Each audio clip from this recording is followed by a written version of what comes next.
మానస సరోవర్ యాత్ర ప్లాన్ చేస్తున్నారా? నమ్మకంగా సేఫ్ గా మీ కలల మానస సరోవర్ యాత్రని ట్రావెల్ టర్న్స్ తో నిజం చేసుకోండి. మరిన్ని వివరాలకు ఈ నెంబర్కు కాల్ చేయండి.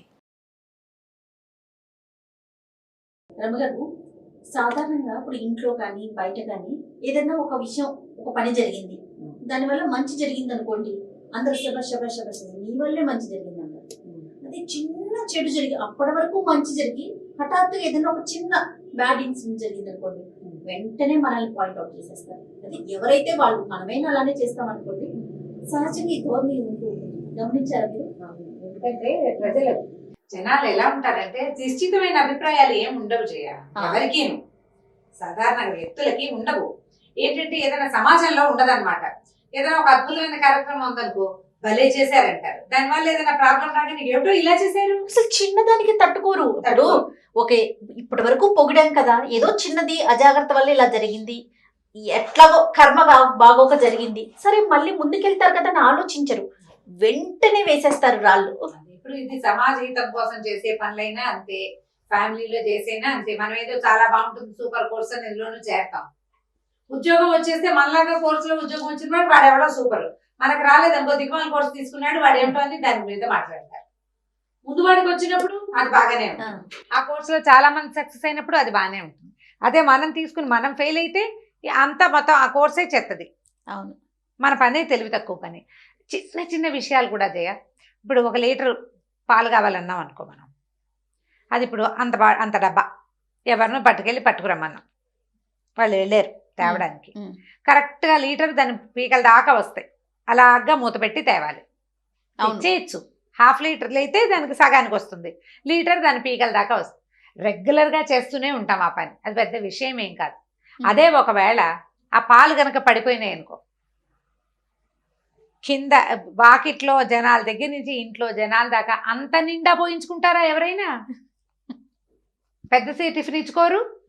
వాళ్ళన్నీ అజాగ్రత్తే, ఇదివరకు కూడా అలాగే చేశారని మన జీవితకాలం అంతా మన చిన్నప్పటి నుంచి మనం ఏమేమి అజాగ్రత్త పనులు చేసామని దాని గురించి మాట్లాడతారు, మొత్తం చదువుతారు. ఇది ఇప్పుడు నేను చెప్పిన పాయింట్ 100 మంది కనెక్ట్ అవుతారు దీనికి. మనం రోజు చేస్తాం అదే పని. ఎడం చేత్తో కప్పులు పెట్టేస్తాం, ఎప్పుడో పగులుతుంది, కుడి చేత్తో పట్టుకోబా అంటారు. రోజు చేస్తాం కదా. నేను రోజు చేస్తాను, ఇవాళ ఎందుకో పడిపోయింది అంటే, నువ్వు రోజు నెల రోజుల నుంచి చేసేది లెక్కే లేదు అసలు. ఈ పగిలిపోయిన వస్తువు పోయింది చూసావా, దీని మీద మాట్లాడి దాని మీద డిస్కస్ చేసి ఇంకో నలుగురికి చెప్పి మన తూర్పార పట్టి ఎందుకు చేశాను రా దేవుడా అనిపిస్తారు.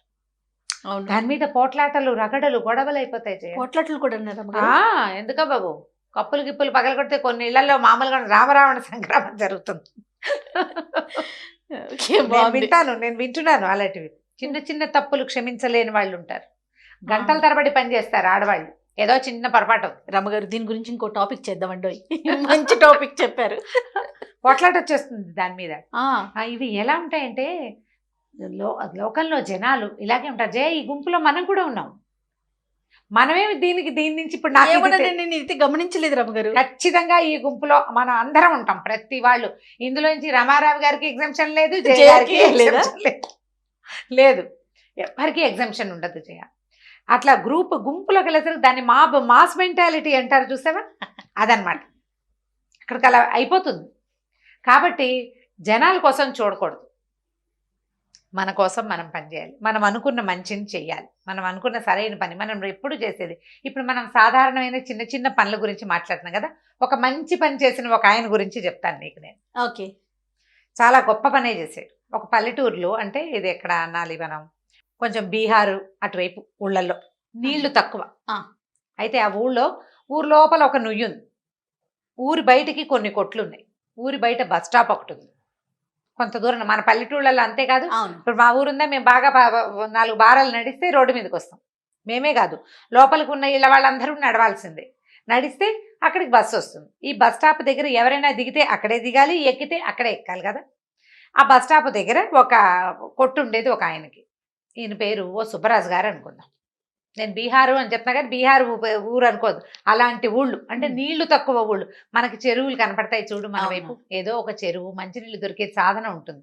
కొన్ని ఊళ్ళల్లో ఇప్పుడు పల్నాడు ఆ వైపు బీహార్ దాకా పోవద్దులే, పల్నాడు వైపు నీళ్లు తక్కువ కదా. అవునండి, నీటి ఇవక తక్కువ, నేలలే అలాంటివి. అయితే ఈ షాపు పెట్టుకున్నటువంటి సుబ్బరాజు గారు వ్యాపారం బాగానే ఉండేది. ఆయన ఏం చేసేవాడు, అక్కడికి వచ్చే బస్సు కాకపోతే అప్పటికి వచ్చేది ట్రాన్స్పోర్టేషను 100-150 ఏళ్ళ నాడు ఏవో వచ్చేవి, బళ్ళు గిళ్ళు రోడ్ల మీద తిరిగితే వాటితో పాటు వెళ్ళి సరుకులు తెచ్చుకుని ఇక్కడ పెట్టుకునేవాడు. ఊళ్ళో నుంచి జనాలు వెళ్ళి కొనుక్కునేవాళ్ళు, లేదా ఆయనే ఓ బండి మీద వేసుకుని ఊళ్ళోకి తీసుకెళ్ళి ఎవరికి కావాల్సిన వస్తువులు వాళ్ళకి అందజేసేవాడు. కొట్టు బాగానే నడిచేది. ఈయనకి ఏంటంటే చిన్న సంపాదనే, ఆ రోజుల్లో పెద్ద పెద్ద సంపాదనలు ఏమున్నాయి. ఆయనకి ఊళ్ళో జనాలు అవస్థ పడుతున్నారు. ఇప్పుడు బస్సు కానీ లేదా బండి కానీ దిగి బాటంతా నడవాల్సిన వాడికి దాహం వేస్తుంది. అవును, బాట మీద రోడ్డు మీద దాహం వేస్తుంది. వీడికి కాసిన మంచినీళ్ళు వద్దు. అక్కడి నుంచి ఊళ్ళో బర్రెలనో గొర్రెలనో మేకలనో తోలుకుని ఊరు బయటికి రోడ్ల మీదకి తెస్తారు. వాళ్ళకి మంచినీళ్ళు కావాలా? తాబేటికాయలు అవి ఏముంటాయి, ఎవరో ఒకటి దగ్గర ఉండేది ఒకటి, ఓ సొరకాయ బుర్ర, అందరి దగ్గర ఉండేవి కాదు. మంచినీళ్ళకి అలమటించిపోయేవాళ్ళు జనం. అయితే ఈయనకి ఏమనిపించేది, ఒక నుయ్యి తవ్వాలి ఈ రోడ్డు మీద. అక్కడి ప్రతిరోజు ఆలోచించి పొదుపు రూపాయి పొదుపు చేసి మొత్తానికి బావి తవ్వటం మొదలుపెట్టాడు. ఎవరైనా రోడ్డు మీద కూర్చోడానికి వెహికల్స్ కోసం వచ్చే వాళ్ళు ఉంటారు కదా, బాట మీదకి వచ్చిన వాళ్ళని ఒక చెయ్యేయండ్రా అని బతిమలాడి వాళ్ళకి ఏదో కాఫీయో టీయో లాంటివి ఏదో సాధనాలు వాళ్ళ దగ్గర ఉండేవి, పెప్పర్మెంట్ బిళ్ళలైనా పెట్టి 2 పారలు మట్టి తీర్చేవాడు. కానీ ఎక్కువ భాగం పని ఎవరు రానప్పుడు తనే చేసుకునేవాడు. చేయగా మొత్తానికి జల పడింది భగీరథ ప్రయత్నంతో. సరే నువ్వు ఏర్పాటైంది కదా, డబ్బులు చూసుకుని ఏం చేశాడు, ఒరలు తెప్పించుకుని చక్కగా నూతికి ఒరలు వేయించాడు. దారి పక్కనే నుయ్యి. ఆ ఊళ్ళల్లో ఇంతెత్తు నూతికి ఒరలు వేసేవాళ్ళు కాదు, కొద్దిగా దారి కంటే కొంచెం అంత ఎత్తు నుయ్యి అని తెలుస్తుంది. అయితే నీళ్లు తీసి బయట పోయటము చేస్తారు కదా, అట్లా క్రమంగా నీళ్ళు బయటకు వస్తుంటారు. వచ్చిన వాళ్ళు మంచినీళ్ళు తాగటము, నీళ్ళు ఎత్తి ఓ బకెట్తో మొహం కడుక్కోవటం బకెట్ నీళ్ళతోటి, అలా తవ్వగా నీళ్ళు తీగా చుట్టుపక్కల కొంచెం పచ్చదనం కూడా ఏర్పడింది బాగానే. ఊళ్ళో వాళ్ళంతా ఎంత మెచ్చుకున్నారంటే, ఈయనకి షాప్ ఎక్కడుంది, కొట్టు రోడ్డు మీద ఉంది. ఇంటికి వెళ్ళి మరి నువ్వెంత గొప్ప పని చేశావు, నీలాంటి మహానుభావుడు ఇంకెవడూ లేడు భూప్రపంచంలో, భగీరథుడి తర్వాత నువ్వేనన్నారు. శభాష్ అన్నారు. ఊళ్ళో ఏ ఫంక్షన్ అయినా ఈయనకే, ఈ సుబ్బరాజు గారికి పెద్దపీట వేసేవారు, నువ్వుదేవిన భగీరథుడని. 1 సంవత్సరం 6 నెలలు గడిచింది. ఈ బుడ్డాడు వాళ్ళు తోలుకొస్తారు కదా గొడ్లని, వాళ్ళు కూడా ఆ నీళ్ళతోటి ఎంజాయ్ చేసేవాళ్ళు. చక్కగా మంచినీళ్ళు తాగేవాళ్ళు, స్నానాలు చేసేవాళ్ళు. తోడిన కొందికి జల ఊరుతుంది, మంచిది కదా. ఓ తాబేలు పిల్లని తెచ్చి వేశారు, నీరు తీయబడుతుందని. ఎంత సంతోషంగా ఉందో ఆ ఊరంతా ఈ నీళ్ళని చూసుకుని. అయితే ఒకనాడు ఒకడెవడో ఆ దారిన వెళ్తున్న బాటసారి అందులో పడ్డాడు నూతులు. వాడికి ఈత రాదు, పైకొచ్చే మార్గం లేదు. నుయ్యి పెద్దదే, కాస్త అంచుకు ఒక పక్కకి నిలబడి బతికుండగలిగే అవకాశం ఉంది అందులో. కానీ అతనికి తట్టుకోలేకపోయాడు. తప్పతాగి ఉండొచ్చు, అనారోగ్యం అయి ఉండొచ్చు, ఆ సమయానికి ఎవ్వరూ రోడ్డు మీద లేకపోయి ఉండొచ్చు. మరణించాడు, బావిలో పడిపోయాడు. ఇక ఊరంతా గగ్గోలు ఎత్తిపోయింది. ఎలాగో తీశారు ఆయన్ని బయటికి. తీస్తే ఇప్పుడు ఏం చేయాలి, మరణించిన వ్యక్తి సేవ ఉంది కదా అందులో, డెడ్ బాడీ అందులో ఉందా, నీళ్ళన్నీ తోడాలా బయటికి. ఊళ్ళో వాళ్ళంతా తిట్టిపోశారు సుబ్బరాజు గారిని. వీడి వల్లే ఒకడు చచ్చిపోయాడు. అయ్యో రామా, మరి నుయ్యి వల్లే కదా, నడుస్తుంటే రోడ్డు మీద పడితే బతికి ఉండేవాడు, నీటిలో పడ్డాడు కాబట్టి బతకల. మరి ఇప్పటి వరకు తాగిందంతా పోయింది, అది వేరే కదా. తాగేవో తందనాలు ఆడేవో, అది పక్కన పెట్టు. పడ్డాడు కదా, చచ్చిపోయాడు కదా ఒకటి మరణానికి కారణమైంది ఏంటి, నుయ్యి. ఆ నుయ్యికి కారణం ఎవరు, సుబ్బరాజు. ఇక ఎన్ని రకాలుగా తిట్టారంటే ఆయన్ని. బతిమలాడి చచ్చినా నీళ్ళని, ఆ నీటికి దాన్ని పూడికి తీయాలి, నీళ్ళని తోడుకోవాలి బయటికి. చాలా నీళ్లు తోడిపోస్తే కానీ ఫ్రెష్ అప్ అవ్వవు నీళ్లు. నీళ్లు తోడిన బకెట్ తీసిన ప్రతివాడు ఎన్ని తిట్టాడు. ఇంటికి వెళ్ళి తిట్టొచ్చారు కొంతమంది. చాలా దిగులు పడిపోయాడు. బయట వాళ్ళకి మొహం చూపించలేకుండా, కొట్టుకు కూడా రాకుండా ఇంట్లో ఉండిపోయాడు.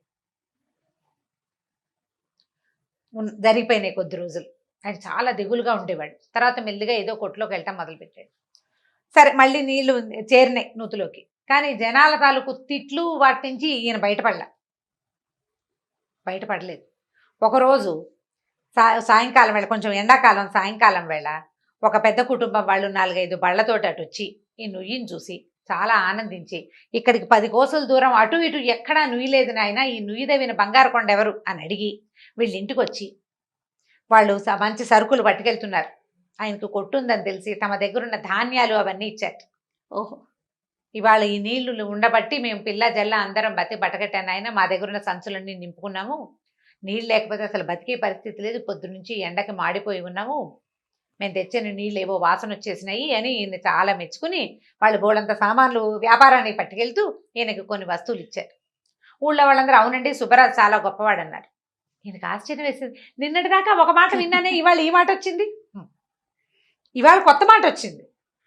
అప్పుడు ఆ రాత్రి ఆయన అన్నం తిని బయట పడుకుని చందమామ కేసు చూస్తుంటే ఆయనకి అనిపించింది, ప్రజలు ఇలా ఉంటారు కదా, బాగుంటే బాగుంది బాగుంది ఓహో ఓహో అంటారు, కాస్త తేడా వస్తే వీడి వల్ల ఇదంతా సర్వనాశనం అయిపోయిందంటారు. అంతేగా జరుగుతుంది. కాబట్టి మనం చేయదలుచుకుని ఎప్పుడూ ఇలాంటి పని చేయకూడదని భావించాడు ఆయన. మనం చేయదలుచుకుని మంచి చేసుకుంటూ పోవాలి. మాట పక్కన చెట్లు పెడతావు, ఆ చెట్ల వల్ల కోతులు వస్తాయి, రేపొద్దున సుబ్బరాజు వల్లే కోతులు వచ్చాయంటారు జనం. చెట్ల వల్ల వచ్చిన మంచి అది శాశ్వతంగా ఇక్కడే ఉంటుంది.